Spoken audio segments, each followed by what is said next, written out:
Welcome to the Fight Monsters podcast. Today we're talking to real people fighting real monsters. Fight monsters, fight monsters. You're listening to the Fight Monsters podcast.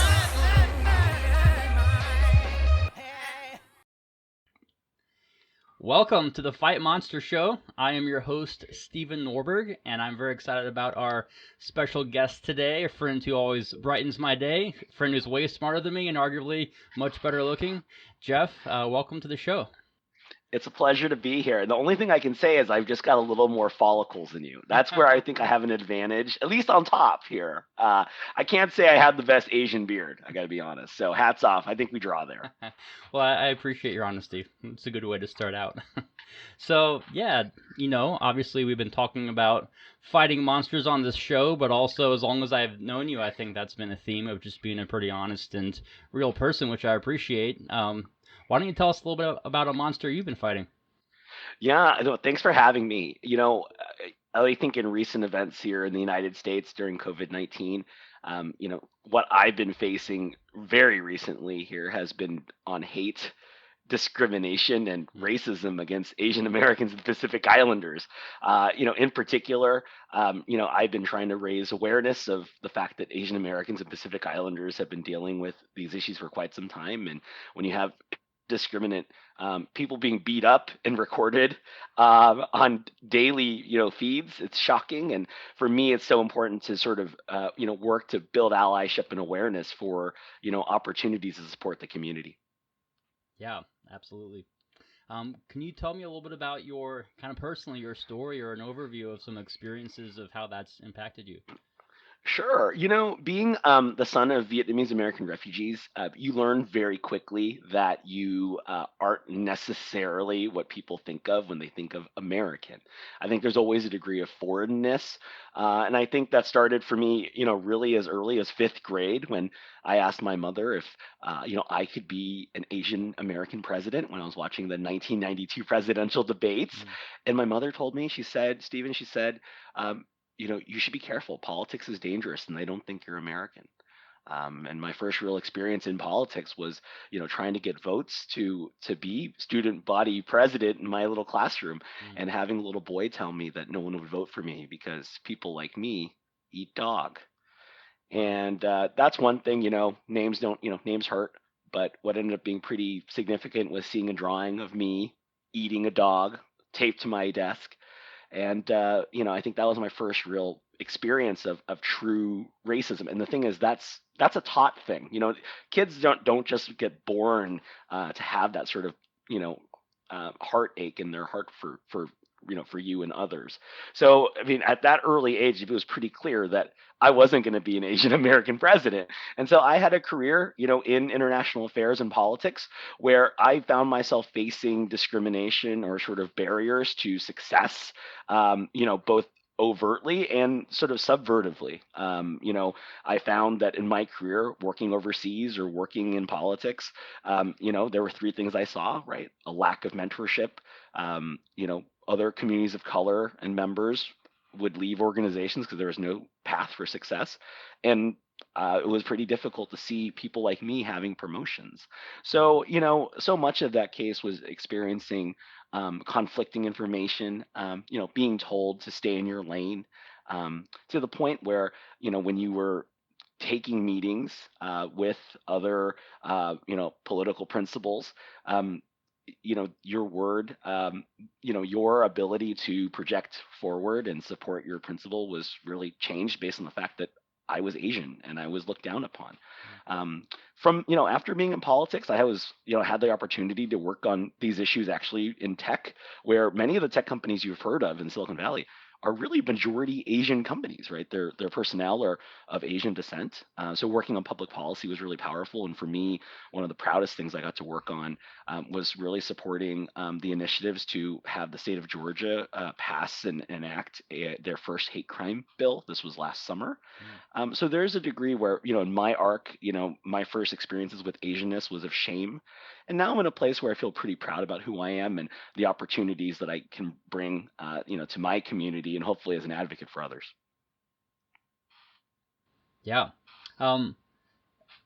I know one of the big themes on the show, and in talking about monsters with a lot of people, is this identity piece, like um, better understanding and grappling with who we are. And I know for you that in the last year, you've kind of embraced a new identity, and I'd love if you could talk a little bit about that. Yeah, Stephen, I gotta tell you, I spent my whole life not, trying not to be Asian, and I know that's surprising, since surprise, I am Asian and I look it, to be honest. But I found very early on in my life, actually distancing myself from my Vietnamese American heritage was important for fitting in. It was important for making friends. It was important for me to be accepted and to blend in. And you learn that at a very early age from your family. My parents were immigrants. They ran a gardening company when they first moved to the United States, and they work 18-hour days on sort of the premise that you work hard, you dig in, you don't rock the boat, and in return, your payment to society is you get to have your place if you're a good worker, right? And I think that's very much the case in our society, where you have many many Asian Americans and Pacific Islanders just trying to blend in and really make themselves invisible. And that is, a place that's of significant conflict, because, we in our society think about all the Asian things that are so obvious where we are, right? Think about the food you just ordered. Think about the movies you just saw. Think about the martial arts that, you or your friends were watching, right? In MMA, right? You love the food, you love the movies, you love the shows, you love so many parts of Asian American culture, but people don't love Asian Americans. That was something that was just really quite a powerful lesson. And I think last year for me, um, really facing that head on. Last March I was traveling for a work trip. I was in Nevada, and just totally random, a woman went up to me and spit on my face in front of Wow. about a dozen people, Wow. and totally unprovoked. I was in a suit and tie, and my first reaction was to make a joke about it. I said, like, "Oh gosh, if I'd known it'd rain, I would have brought an umbrella." And I looked around, and what is really crushing, Stephen, isn't getting spit on at an airport. Yeah. What's crushing is watching other people pretend you don't matter, you don't exist, which then creates the conditions to allow for people to do such hate, such acts with such impunity. And that's why when you see so much of the acts of violence, that's been recorded and targeting, Asian American and Pacific Islander grandmas, um, that's largely by this perspective of sort of, complicity by silence, and then also a degree of impunity that people feel like they can get away with this.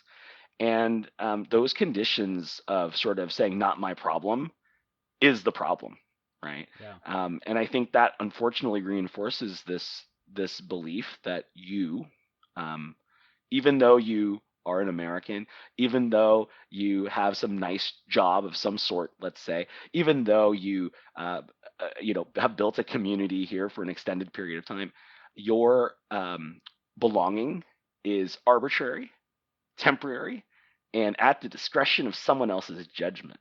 Mm. This is something that, if you are seeing this now in our politics, in our dialogue in society, and with the Asian American Pacific Islander Heritage Month here in May, so much of it is sort of this growing awakening, this passion for many in the community, which is 6% of the country and growing at a rapid pace, of saying no more. And that is a pretty distinct shift. Not to say that Asian American Pacific Islanders haven't been active or vocal. There have been times in history, right? The murder of Vincent Chin in Detroit. A mistaken Chinese, mistaken Japanese American who was beaten to death because of this concern that Asians were stealing auto worker jobs, which Mm. started a national movement, right? Protests, during the internment of Japanese Americans.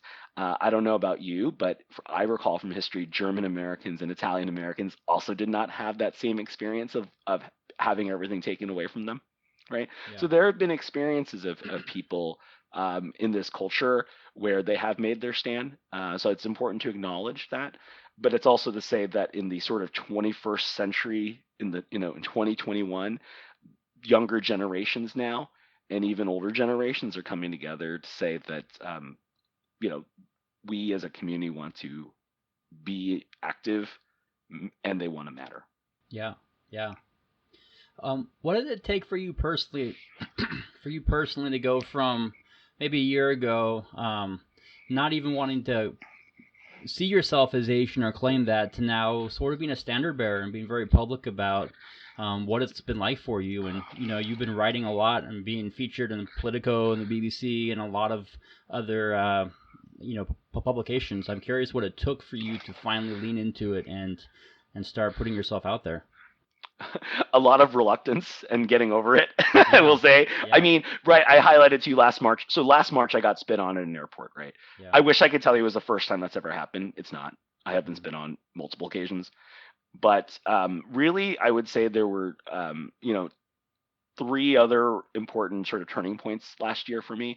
The first was related to my parents who run a free range organic chicken farm in southern Georgia, right? They've been there over 20 years, made these friendships. And, last summer, they were told by their neighbors, their friends, their community members down there that they couldn't be associated anymore because my parents were the reason why COVID-19 was in southern Georgia. Wow. And I think my parents were crushed. They're not the type to complain, right? They're not the time to be sentimental. They're some of the toughest people I've ever met. And to hear the sound of disappointment and real surprise, I think, from my mom and dad on the phone, that was a pretty significant moment. And that's what decided, that was for me a turning point for, okay, I'm going to speak up and write. And, the first piece I wrote, right, last August was, I decided I was going to write in the local paper, right, the Albany Herald, which, Nice. can't say has the largest readership, about 30,000, but, it's like much of America, right? Local newspapers, local coverage is something that's just very local. So I Yeah. decided I was going to write an opinion piece about the contributions of immigrants during COVID-19, right? And, I've highlighted some basic facts about, immigrants and their contributions in small business, immigrants in research and development for vaccine development, for example, immigrants that are providing healthcare services and expertise in rural communities like the community of my parents, right? And sort of just laying out just the importance of immigrants and new Americans in the way our country runs generally, but particularly during this war against a virus that killed so many Americans in horrible and tragic manners. Um, and so the piece, landed, and to I think all of our surprises, my parents heard back from these community members and received an apology. And that was when I realized, even for the first time, that um, maybe I had an opportunity here to use my voice to try to affect change, at least try. Yeah. And at least if it could start at home, that's a great place to start. There are two other things I would highlight too that I think really, inspired me, right, to really push. The second is tragically a number of friends who passed away last year, all under the age of 47. Average life expectancy in the US is closer to 80. Yeah. I mean, that's way too short. We can agree. Some of those were COVID-19 related. Some of them were other horrible things. And, last year was a pretty dark year for people. So just kind of a reminder to yourself that life's too short. And if you're going to be living this life, use it wisely because you just don't know when your time is. And it's so important to capture the moment because you might be helping others in a life and death situation. And then the last I'll say, just at a personal level, I mean, I became a father last year, and my little girl is half Asian, Wow. and I know it's a little cliche to say, but when I look at her, I think, is she going to have to deal with the same issues that I've dealt with? Is she going to deal with the same issues my parents are going to deal with? Is she going to get spit on? And just thinking about that, then you have to do everything you can to lay the stand now so that maybe she will never have to experience something that unfortunately I've had to experience pretty more often than I prefer. Yeah. Yeah, that's powerful. It strikes me as interesting that it seems like a common element of human nature is that we will endure things personally that we will not stand for our loved ones.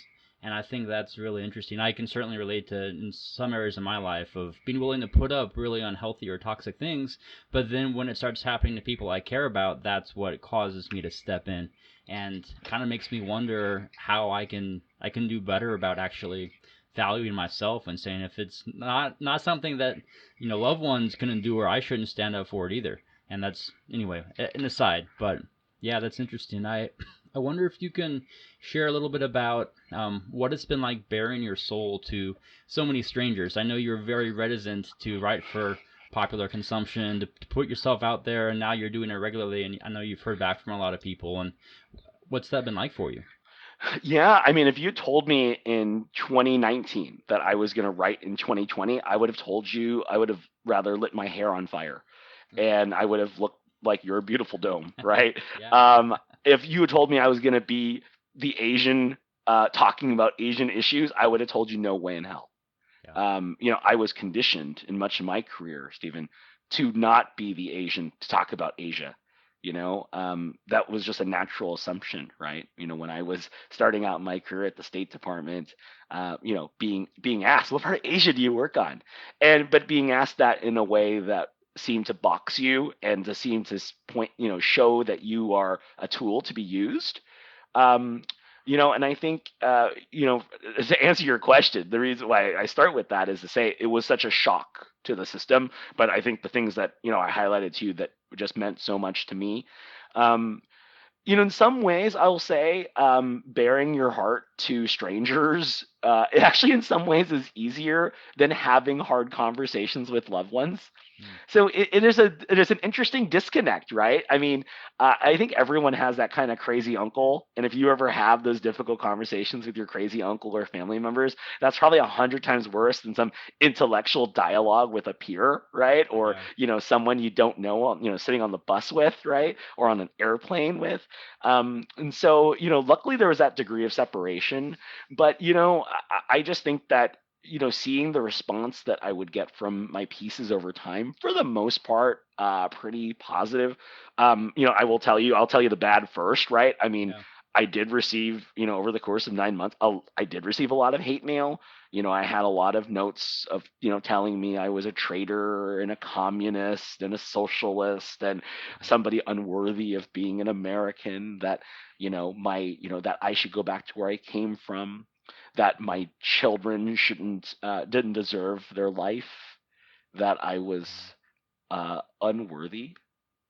Um, that wasn't all of the messages, but that represented a sizable portion. yeah. I had a friend, when I told this to a journalist friend of mine, he laughed and he said, if you're getting hate mail, you're doing pretty good. That means people are reading.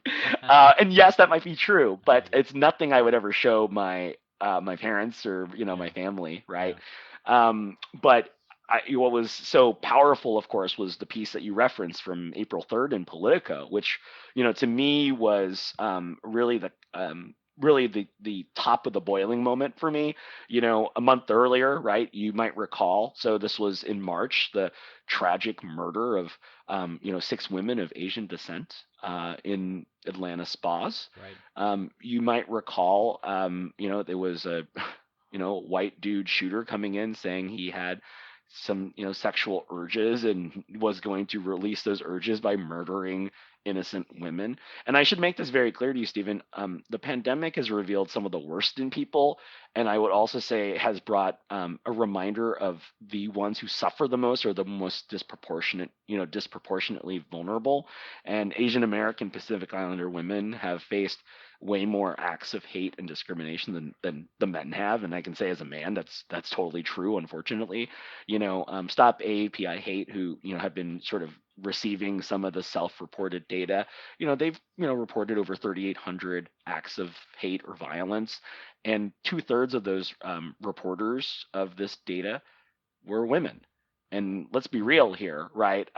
This is a community of people who are the least likely to report this information. So this yeah, number is obviously much higher, right. because of English language barriers, because of cultural, affinities, right? I mean, in my community, And I'm sure, like many others, when horrible things happen to you, you blame yourself. There's a sense of shame. Just like the sense of shame I had as a fifth grade boy looking at a doodle of me eating a dog, Yeah. right? Yeah. I wasn't angry at the kid. I was ashamed of myself, right? So, I think so much of the challenges we face really force you to sort of ask yourself, how much of a difference are you willing to make, and what will you do to make that happen? And if you read some of my previous works, right, I mean, they're pretty policy focused, right? Solutions, recommendations for the federal government, Right. right? I can't exactly say it was the sexiest work in history, right? But it did cover communities like veterans, like uh, communities like my parents, and rural health care, right? Just like your family in Missouri, right? So it really captured talking about vulnerable groups, and also groups under tremendous duress, like working families, the lack of childcare, these other challenges that I think so many Americans face. But the piece that you reference was something different. It was me wanting to do everything I could, Stephen, to try to um, expose the fact that this model minority lie um, is something that's completely absurd and is used by others to create a wedge among other communities.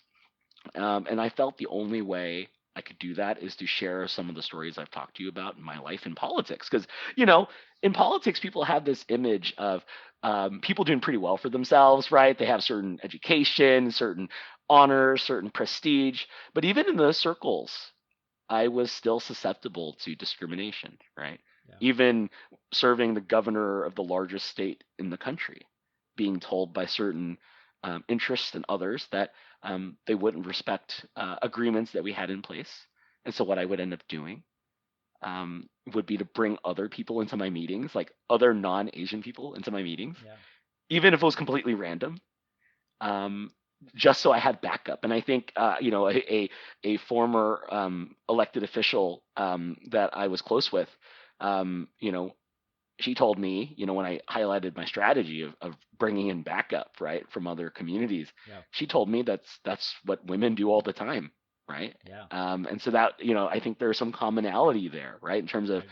helping you feel heard and respected, right?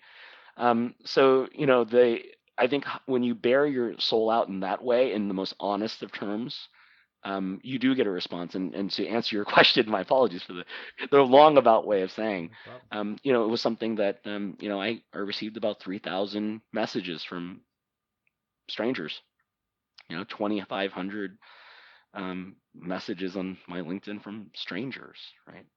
Um, very little hate mail. Mm. And I think maybe because it did connect not just to other Asian Americans, right, and Pacific Islanders, but to other groups of people, other people who felt slighted or made smaller, were told that they weren't good enough, right? And it is a story of, um, even if it is a sad story to tell, I try to leave it with some, piece of optimism. And really, the big point of this optimism is this. And I think to highlight one of the big themes, which is y- you know, I spent my whole life running away from being Vietnamese American. But when I finally sort of had the courage to confront that and confront the culture that I'd sort of left behind and embrace it, that's when I really felt whole. And I think is a great example for many of our listeners here, that when you can sort of face the true you and acknowledge who you are, there's some certain things you cannot change about yourself. Yeah. If you sort of accept those things, and also are willing to understand its gift and the treasure that that uniqueness brings, you are a much stronger person for it. And it will allow others to join you, I think, in coming together. And so, I'm proud of my Asianness now, and Wow. that's coming a long way, Yeah. right? To from where I started to where I am today. Yeah. That's really powerful. I think one of the beautiful things about um, what you shared and what I've heard from a few other people in talking about monsters and diversity is the things that sometimes we're embarrassed of or that we want to keep to ourselves. in being public, those are some of the most powerful and encouraging and wall breaking things that we can say. And I think it's beautiful how there's this common human element of sharing some of these hard things, and that is a powerful force to be reckoned with that turns things down and breaks down walls that maybe just being taking a different approach would not be as effective. Well, I'd say that, I mean, to your point, in terms of that, I think you highlight sort of anger, right? Mm. And it's so easy to be angry, but actually the true power is this sort of empathy and love that I think you're highlighting. That's what people really are inspired by. It's easy for someone to also share your anger, but there's something about a true warmth and connection, that empathy that is that lasts much longer than the anger. I would also say too that sort of a second piece to I think what you're kind of dancing around, which is this ability that the more you can learn about yourself and the community around you, the more you're able to best describe and support others around you, right? Yeah. And I think that sort of baselining is important. And I'd say thirdly related, and then certainly from my experience, but I think for many others who've experienced hardship this year, so much of what we need to do as a society is about lifting others up, right? Yeah. And also taking the time to listen to their story. These are so many groups who aren't used to getting any attention at all. Just to listen, have the place to hear what they go through and acknowledge the truth that they have. And then to say, those sort of four really powerful words, right? Like, I believe in you. I just think that that's something, just think about what kind of power we can harness as a group together if we had more of that. That's right. That's absolutely right. Yeah.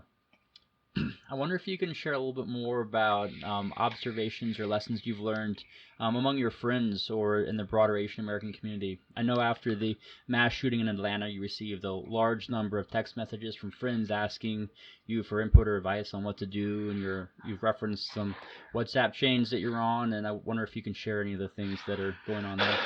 Yeah, I mean, first off, I again never really thought I was people's Asian friend, right? But when the horrible things happened in Atlanta, I, got hundreds and hundreds of messages from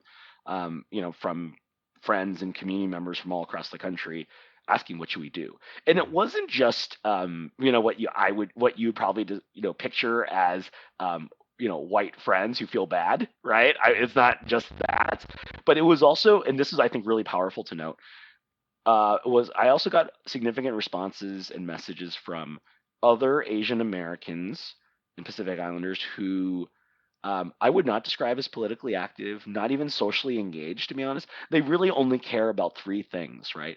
And forgive the simplification, but it makes sense. Number one, paying their mortgage.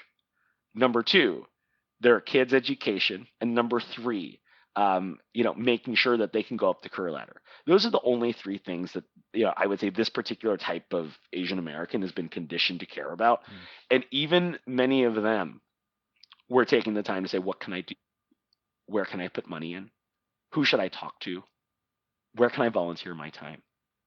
I think it really hit a nerve, right? Even to the most apathetic.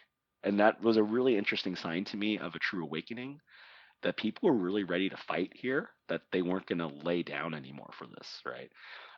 That was to me just that blew my mind, and that really did inspire sort of an understanding that this is just a news cycle. This isn't just a moment. I think it was going to be a movement, right? Mm. And so, over the course of a couple weeks, I sort of put together a list of things that any ally or any community member could do, and I'll give you six things, for the listeners here to think about when you're thinking about how can I support Asian Americans and Pacific Islanders right now in this time of hardship, right? The first, what I think people can do, learn the history. And I just want to be clear here, Asian American Pacific Islanders, it's 50 nationality, ethnicities, 100 languages at least, right? Mm. So many different histories, legacies, traditions, right? People coming at different times of our country's founding and history. I mean, you have, of course, Vietnamese Americans like me who came here after the fall of Saigon in April of '75, right? You have, other, Korean Americans, Hmong Americans, Burmese Americans coming at different parts of time.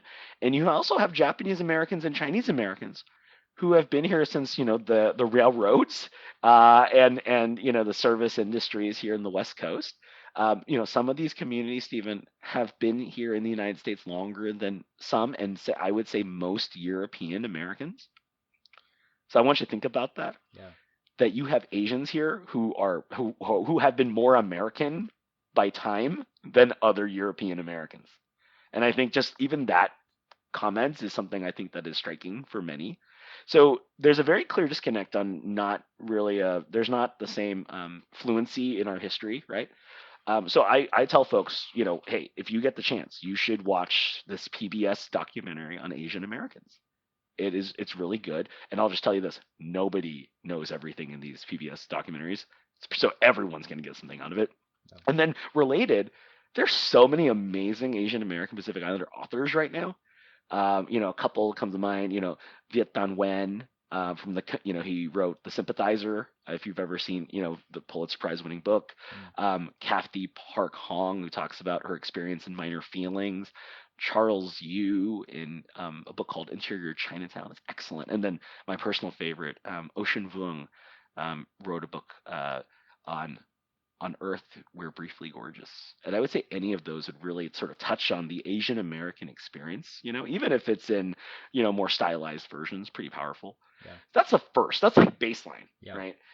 The second thing you can do is, if you're Asian American, listen to this, share your family story, have a conversation with somebody, learn about what the American dream means to them and means to you. And if you're not in any of these communities, find someone close to you that you can have that conversation with. I honestly bet many of your friends who come from these different communities maybe have never talked to you about these issues. It's really amazing how you can disconnect yourself. I think it's very powerful because you're giving people an opportunity to share. And in many of these communities, there's long legacies and histories of trauma. And so just having that conversation is just incredibly powerful and cathartic, right? Three, I think I sort of alluded to this, but you're seeing a rash of violence against Asian Americans on the street. Yeah. Um, I think I told you when I got spit at the airport. What happened was this sort of tragedy of bystandership, right? And so what you could do is, if you wanted to, take some time. There are two organizations that do some excellent trainings on being not being a bystander, right? On being an active ally and supporter. Asian Americans Advancing Justice, uh, powerhouse organization. They have some excellent materials and trainings. Another group called Hollaback, also excellent. Highly recommend. Um, Fourth, as you might recall, right, during COVID-19, small businesses were completely crushed. Well, I'll just tell you that Chinatowns, Japantowns, Koreatowns had it just as bad and actually worse in many ways because not only was it COVID-19 restrictions and issues, but also hate, active hate, vandalism, right? My favorite Vietnamese place that I went to in Sacramento has had acts of vandalism, right? I don't know about you, but surprise costs during this time for a small business is probably not the best thing, as you know from your time being a small business owner. Yeah. Not easy. Yeah. So vote with your feet. Go support these small businesses and restaurants, right? Go enjoy takeout. Go put your clothes in for laundry. It would make a tremendous difference. And again, just let these owners know that you're there for them, right?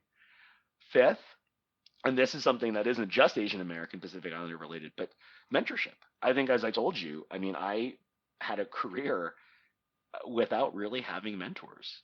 And I'm not the only person from a community of color that has said that or felt that, right?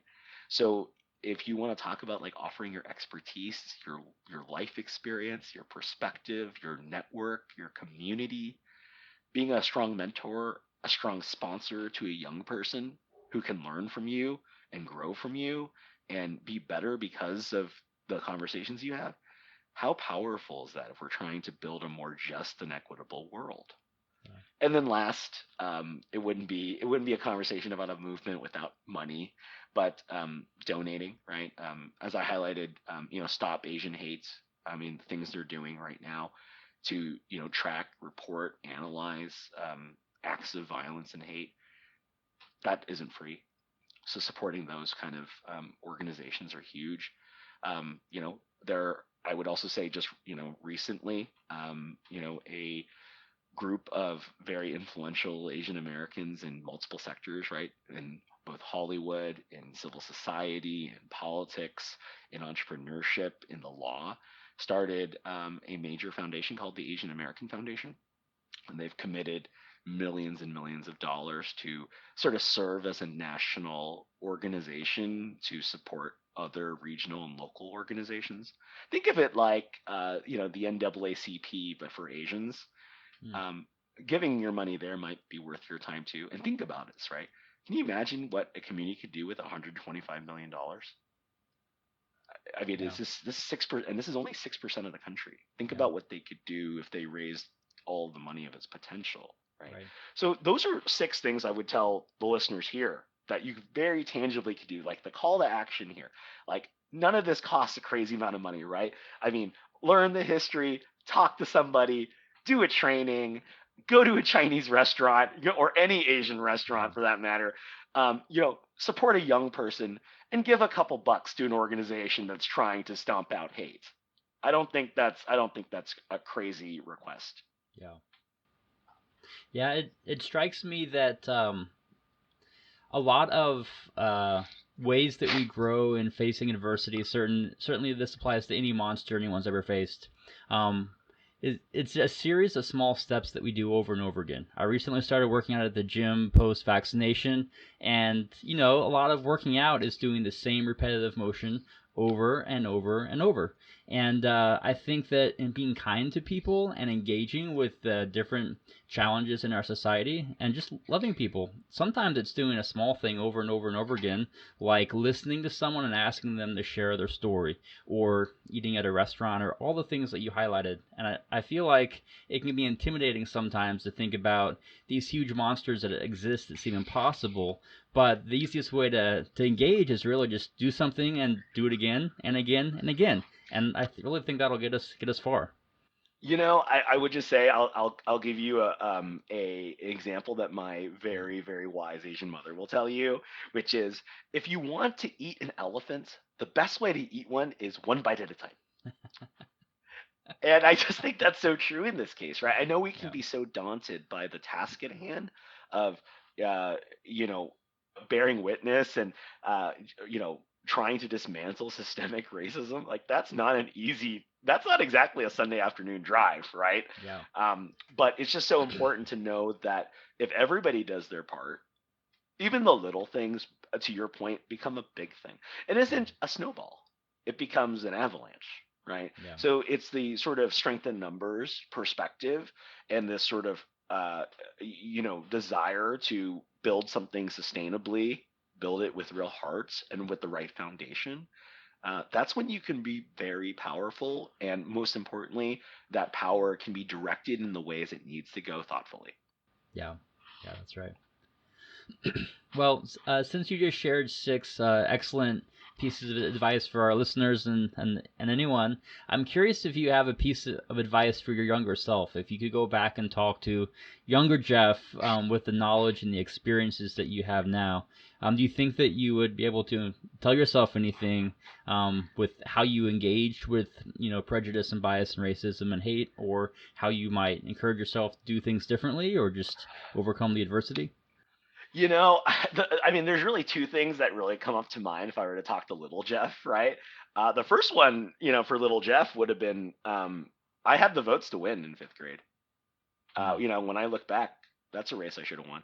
yeah. So you have to sort of, if you really want to succeed at something, and if you really want to do something very big, uh, you are going to have to ruffle some feathers. Like conflict is an inevitable part. When you think about movements like the civil rights movement, right?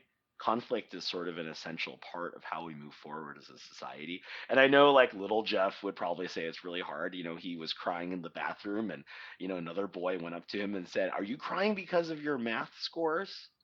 Mm, Right? It's just such a dagger, but if little Jeff had gotten up and said, you know what, I'm going to do this anyways, forget this person, he would have won. So I'd say that first Yeah. and foremost. That was a Yeah. race I left on the table, right? Wow. So I would say redemption there. The second thing I would say is don't don't care what other people think. The most important constituent in this is yourself and the people that matter to you and how they can give you the advice to be a better person. I had wished that um, I had known and knew what kind of power I actually had, even if it was fleeting, even if it was momentary. I could have done more to mentor young people. I could have done more when I was in government to support other groups, right? Particularly Asian American groups, because again, you're sort of told that these groups aren't serious, and so I would treat them not as seriously. I'll be honest, and I say that with deep regret and shame. But when I think about your ability to do something of meaning, even if it's small, it is very powerful, and it could change the trajectory of someone's perspective or even their life. So Mm. I would just, I would have told younger Jeff that, he could have done a lot more to help other people.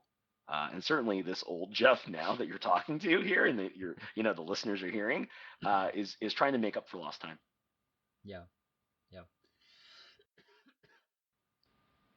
You mentioned this earlier, but I wanted to come back and touch on it. It's the month of May when we're recording this episode, and we'll be airing it, and it's AAPI Heritage Month, and I'm just curious if you are experiencing it differently this year than years in the past. Now that you're really embracing your Asianness, as you said, and if there are any things that stick out to you just in observing it and being in it right now.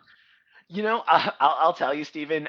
When May first came, I just thought it was so fascinating that on my iPhone, at the very top of the calendar, it said it was Asian American and Pacific Islander Heritage Month.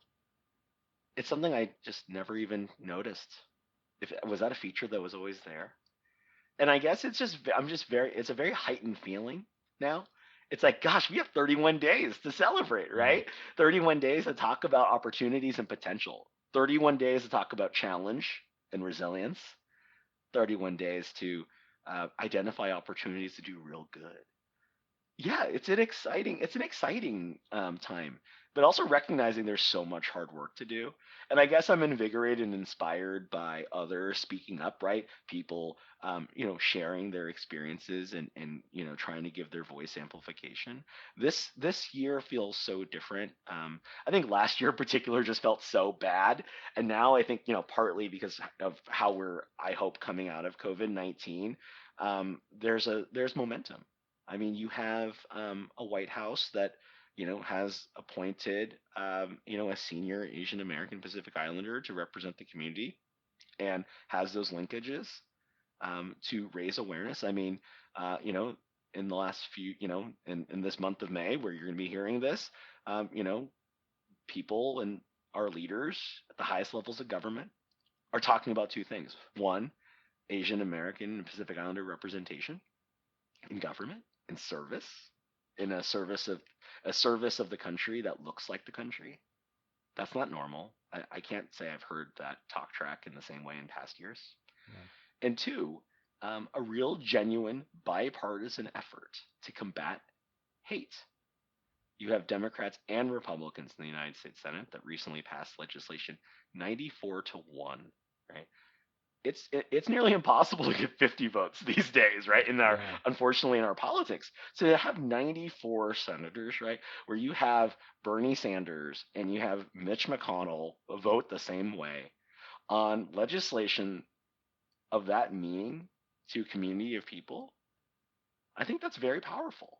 So yeah, I think this month means a heck of a lot. It also shows there's a lot for us to do, right? I mean, there's so much we need to do on getting more data to show, how our communities are being affected, right?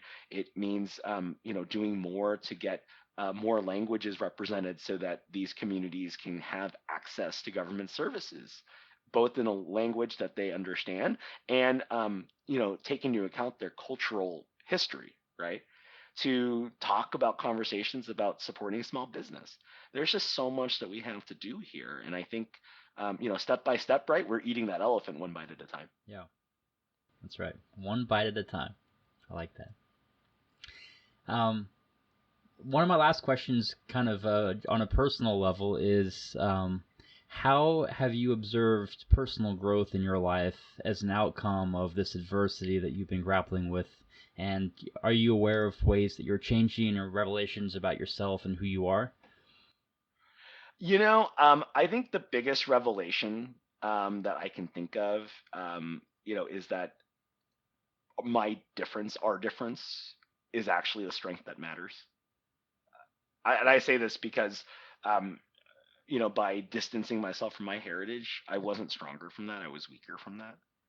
So I think the big takeaway here is by embracing my heritage, my history, my community, the good, the bad, and the ugly, I'm a much stronger, more whole person who I think now is empowered to be able to do more for others, right?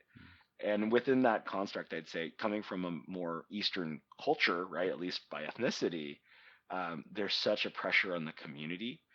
But what's interesting is to support the community, you need to be a very active individual. So if you really want to help the community, you need to stand up more and be more vocal. And that's something that might not be against the traditional leanings of a culture, but to me, like seeing that sort of growth in me, where I was more than happy my whole life, Stephen, just to be a staffer, to be just in the room, just be happy to be here, to accept what was given to me, and not to think I deserve better, but just to think, thank you very much. I really appreciate that, sir. This sort of moment of now understanding that I am worthy of much more, that I know that my work deserves more attention, and that above all, there's something so powerful about betting on yourself, really betting on yourself, which then means that others can bet on themselves, and that we all can move together because we're investing in each other. That is something that I can't imagine my life without that revelation now. Yeah. Yeah. Well, Jeff, I have to say I'm really honored that you would come on this podcast and just kind of bare your soul and share your story with me and with all of our listeners. And if there's any message I can share with everyone listening, it really is that your story matters. And I really want to encourage everyone to ask questions and learn from the people in your community about their stories, because everyone's story matters. And Jeff, I appreciate you so much being an inspiration and being honest. And I'm just curious if there's anything else that you want to share or anything that we haven't gotten to that's burning on your heart that you'd like to talk about. Well, I'm curious to hear what you've been thinking here. I mean, as a white guy, I mean, you've been seeing the news. You've been seeing what Asian Americans have been going through in recent months. I'd be curious, what do you think about what you've been seeing? How has this affected your worldview, and how do you think it affects what you're going to do now? Yeah, that's a great question, and I appreciate that a lot. One of the biggest things that struck me recently is that there are a lot of voices out there talking about opinions and beliefs and what needs to change, but I think that often the loudest voices are not always the wisest. And it's really struck me that, as a white man, I think humility is one of the things that if I can get good at that, that's one of the best gifts I can give to the people around me and in my life. Of being humble enough to listen, to shut up and listen, and to give people an opportunity to share, and to not be afraid to make mistakes. I've come to embrace my awkwardness. I always kid about it because growing up I was homeschooled and was, a little bit awkward sometimes and still am. But I've learned to lean into that and embrace it, and really believe that love and empathy will trump any awkwardness or saying the wrong thing or asking the wrong question, as long as you're sincere and humble about it. That that'll do a lot. And I have to say, the more that I lean into that, the more I learn. The more I learn about how everyone has a story and everyone has a monster, and there really is so much discrimination and racism and oppression and hate in so many different kinds of people. Almost everyone I talk to has experienced something difficult, and I feel like sometimes each story is just more overwhelming than the last. And I think that my options that I've been grappling with are I can kind of numb myself to it and just kind of focus on myself and on my life, or I can try to get angry or try to respond in the way I think other people will appreciate, or the challenging thing, that's I think takes some honesty and vulnerability is just to admit that there's so much I don't know and to lean into that and just be willing to listen and to let my perspective and my viewpoint evolve and change. And something I was really convicted about recently in talking with my wife was in ways that, I've often failed to engage as well as I should have when women are sometimes spoken of in a condescending manner. And I often am so focused just on myself, my own comfort level, that I forget about other people in the room. And I've definitely come up short with that with women and ways that men are misogynistic, and I'm starting to realize that I've really done that also with issues of race, and that there's so much more than I can do, and being vulnerable enough to let it change me and to try to engage and just become a better person. These are all things that I've been thinking about. Well, I would say I think it's so powerful that you sort of highlight the gift of authenticity. Authenticity is an incredible bridge to others, right? It creates a space for others to then provide honest perspective, and that allows us all to learn together, right? But authenticity is what opens that up. I'm glad you highlighted two things. One is, as a white dude, you have incredible power, incredible power, and I think it's just so important to remind many of us that we have powers that can help somebody else in a tremendous way. A couple minutes of your time might be the difference between life and death for someone else, Yeah. right? Wow. That is just acknowledging that incredible gift there. The second thing is, I'm glad you highlighted the horrible challenges that women experience in this country, right? And not to use a sociology term, but the intersectionality here, right? I mean, women in our country, face so many challenges and discrimination at multiple levels, multiple layers, not just the overt stuff you just talked about, right? In terms of like the locker room joke, whatever euphemism you want to use, Right. but really in like everyday life of being discounted, right? And being treated as below somebody else.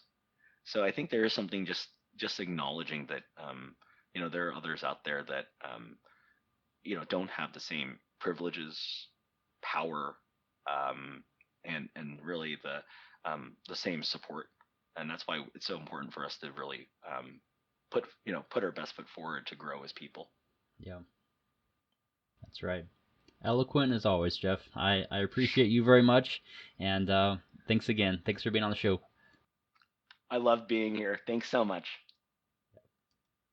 Fight Monsters is a non-profit public advocacy organization that promotes the awareness of bullying in all forms.